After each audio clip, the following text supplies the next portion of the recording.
14년 동안 보험바닥에 있으면서 귀신은 한 번도 본 적이 없는데요. 진짜 귀신보다 더 소름 돋고 무서운 인간들은 수도 없이 왔습니다. 오늘 해드릴 이야기는 제가 지어낸 소설이 아닙니다. 이 대한민국 바닥에서 실제로 뉴스를 장식했던 기가 막힌 보험 실화들입니다. 안녕하세요. 김프로 보험공방의 김프로입니다. 오늘은 남양 특집으로 준비를 해봤습니다. 눈먼 사랑과 잔혹한 설계, 이 가족의 배신입니다. 겉보기에는 진짜 인구 부부였어요. 그런데 남편이 어느 날부터 시력을 잃고 자꾸 쓰러져서 병원에 입원을 하니까요. 아내가 병상 옆에서 밤새 눈물을 흘리면서 지극정성으로 간호를 했었죠. 동네 사람들은 천사라고 불렀어요. 그런데 알고 보니까요, 아내가 남편 몰래 사망보험금과 장애보험금을 수십 개를 들어놓고 남편 음식에 제초제 같은 맹독성 약물을 아주 조금씩 타고 있었던 겁니다. 남편이 아파서 죽어가는 모습을 보면서 흘린 눈물은 슬픔이 아니라 수십억 보험금이 들어올 날을 기다리는 소름 돋는 연기였던 거죠.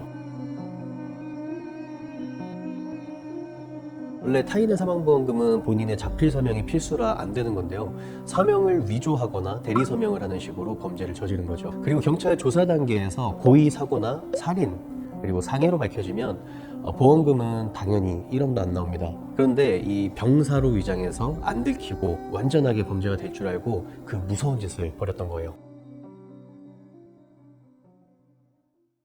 다행히도 보험사와 경찰의 끈질긴 공조수사로 꼬리가 밟혔습니다. 포천 사건 같은 경우는 남편 혈액에서 미량의 제초제 성분이 계속 검출된 걸 의사들이 수상하게 여긴 거죠. 결국 보험금은커녕 무기징역을 선고받게 되었습니다. 옛날이기 때문에 가능했고요. 요즘에는 정말로 보험 가입조차도 사실 불가능한 상황에 놓이게 되기는 합니다. 요새는 이제 모니터링이 좀 강화가 됐기 때문에 실제로 본인이 전화를 받거나 모바일로 들어가서 모니터링을 해야 되는 절차가 추가가 됐기 때문에 지금은 좀 많이 줄어든 상황입니다. 그리고 워낙 이제 보험사의 그런 조사라든지 경계망이 강화가 되어 있는 상황이기 때문에 예전보다는 훨씬 더 깐깐해졌다라고 보시면 좋을 것 같아요.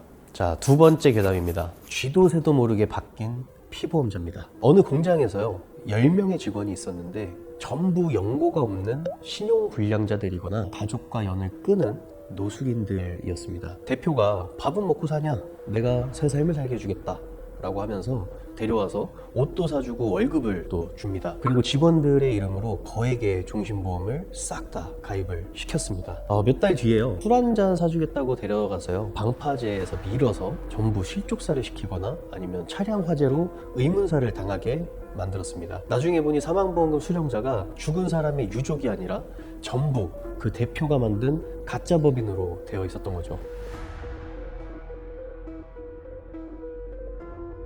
법인이 계약자이자 수익자가 되고 직원을 피보험자로 하는 종업원 복지보험 같은 걸 이용한 겁니다. 정상적인 복지나 퇴직금 마련 목적이면 문제가 없는데요. 이걸 악용해서 수익자를 회사 대표로 몰래 돌려놓고 타먹으려고 한 거죠.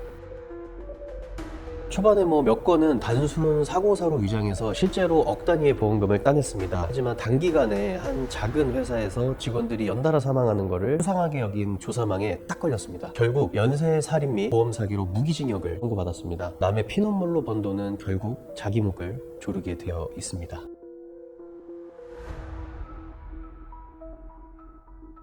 이게 특약도 특약인데요. 이 정도면 한 달에 내는 월 보험료가 어마어마할 것 같아요. 44세, 33억. 추산이 안 되는데 1000단위의 월납 보험료를 납부를 했을 것 같아요. 저걸 유지한 것도 대단한 겁니다. 그렇죠. 저도 지금 한 10억 정도 가입이 돼 있으니까요. 33억 가능할 것 같습니다. 워낙 보험 사기에 대한 그런 경계가 강화가 됐기 때문에 예전처럼 저렇게는 쉽지 않을 겁니다. 지금 저 기사가 2012년 7월 기사니까요. 저 때는 충분히 가능했을 수 있습니다. 이 시대에는 거의 불가능한 걸로 보여집니다. 밤마다 도로 위를 떠도는 마네킹들이라고 표현을 하죠. 요즘 이제 SNS나 텔레그램에 이제 대놓고 올립니다. 죽을 용기로 일하실 분 구합니다.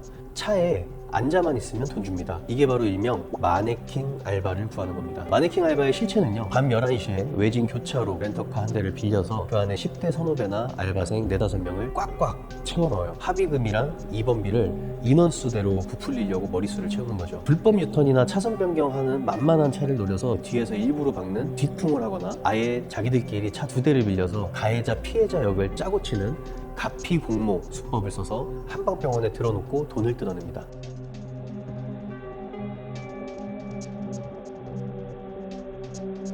요즘 보험사 AI 분석 시스템이 장난이 아닙니다. 이 친구들의 SNS를 털어보거나 사고 이력을 쫙 뽑아보면 이 5명이 저번 달에도 다른 차에 같이 사고가 났네? 하고 패턴이 다 걸려요. 블랙박스 영상의 브레이크 밟는 타이밍, 스티어링 꺾는 각도만 분석해도 고의성은 싹 다 잡아냅니다. 미성년자라고 이제 손방망이 처벌을 받을 줄 아시겠지만 이런 조직적 보험 사기는 중범죄입니다. 돈 좀 만지기는커녕 빚 갚으려고 시작했다가 범죄 조직의 하위 계급으로 철저하게 착취당하는 거죠. 걸리면 그동안 타먹은 합의금 다 싹 다 토해내고 전과자가 돼서 인생의 빨간 줄 긋는 겁니다. 세상에 차에 앉아만 있는데 돈 주는 꿀알바는 절대 없습니다.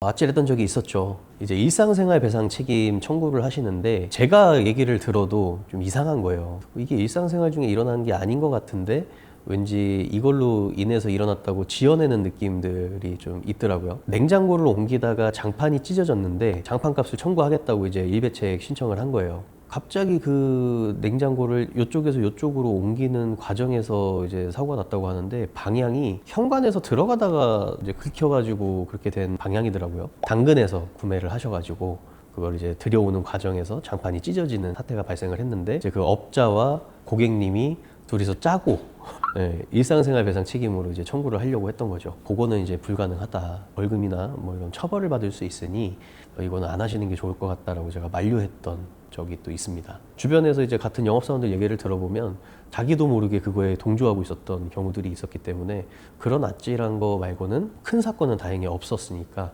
천만 다행인 거죠. 그리고 애초에 저는 이제 처음에 상담할 때 낌새가 이상하거나 뭔가 숨기는 것 같은 분들은 애초에 그냥 거절해버립니다. 여기까지가 보험 사기꾼들의 실화였습니다. 근데 여러분 진짜 현실에서 제일 무서운 괴담이 뭔지 아십니까? 뉴스에서 나오는 사기꾼들이 아니에요. 내가 매달 30만 원, 50만 원씩 피 같은 보험료를 따박따박 내고 있는데 막상 내가 진짜 암에 걸리거나 다쳤을 때 단돈 10원도 못 받는 내 보험증권. 이게 진짜 현실에서 겪을 수도 있는 가장 무서운 괴담입니다. 귀신같이 숨어있는 잘못된 특약들, 저 김프로가 싹 다 잡아드리겠습니다. 주변에 도움받을 설계사분들이 없으신 분들에 한해서 도와드릴 거고요. 아래 고정 댓글에 문의를 남겨주신다면 김프로가 직접 도움을 드리도록 하겠습니다. 여러분들의 보험은 안전하십니까? 절대 방심하지 마시고 내 보험부터 점검하시는 걸 추천드리도록 하겠습니다. 오늘의 이 무서운 남양 특집이 여러분들에게 조금이라도 도움이 되셨거나 즐거움을 선사했다면 좋아요와 구독, 알림 설정까지 모두 부탁드리도록 하겠습니다. 저는 더 나은 컨텐츠로 다음에 또 돌아오도록 하겠습니다. 김프로의 보험공방의 김프로였습니다. 감사합니다.